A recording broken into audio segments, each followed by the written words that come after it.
আসসালামু আলাইকুম viewers, Asmina cooking channel আরও একটি নতুন রেসিপি নিয়ে এসেছে। আলুর পুর তৈরি ঝামেলা ছাড়াই সহজেই কিভাবে আলুর চপ তৈরি করা যায়।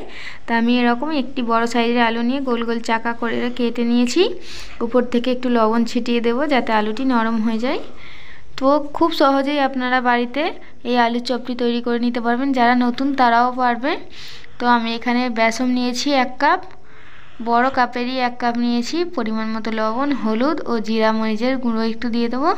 ভালোভাবে উপকরণগুলো মিশিয়ে নিয়ে অল্প অল্প জল দিয়ে একটি ব্যাটার তৈরি করে নেব। ও 2 চিমটি সোডা দেবো। সোডাটা বেশি দেবো না, দিলে তাহলে আলুর চপটা পাঁপড় মনে হবে, অতটাও টেস্টি হবে না।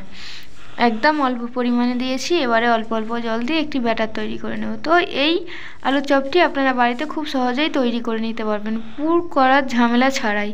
তো চলুন, এবারে আলু থেকে কতটা জল বের হয়েছে দেখুন, জলটা ঝারিয়ে নেব। নিয়ে আমি কড়াইতে তেল গরম করতে দিয়ে দেবো গ্যাসে। এভাবে আলুটি নেবেন, বেসনের ব্যাটারে ডুবিয়ে ধীরে ধীরে তেলের মধ্যে ছেড়ে দিলেই ব্যাস আলুর চপ তৈরি হয়ে যাবে। তো এভাবে একটি একটি করে আমি আলুর চপ কটি লাল লাল করে ভেজে নেব। তো দেখুন কতটা সুন্দর ফুলকো ফুলকো আলুর চপ হয়েছে। তো এভাবে আমি চপগুলো সব তৈরি করে নেব। এবারে তুলে নিই। চলুন বন্ধুরা, আলু সিদ্ধ বা পুর করা ঝামেলা ছাড়াই সহজে বানিয়ে নিন আলুর চপ। তো এইভাবে সব কটা চপ আমি ভেজে নেব। কত সুন্দর দেখতে লাগছে দেখুন বন্ধুরা। ভিতরটাও নরম হবে, একদম আলু সিদ্ধ হয়ে যাবে, কাঁচা থাকবে না।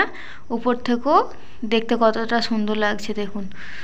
তো দেখুন বন্ধুরা, চপটি কত সুন্দর হয়েছে।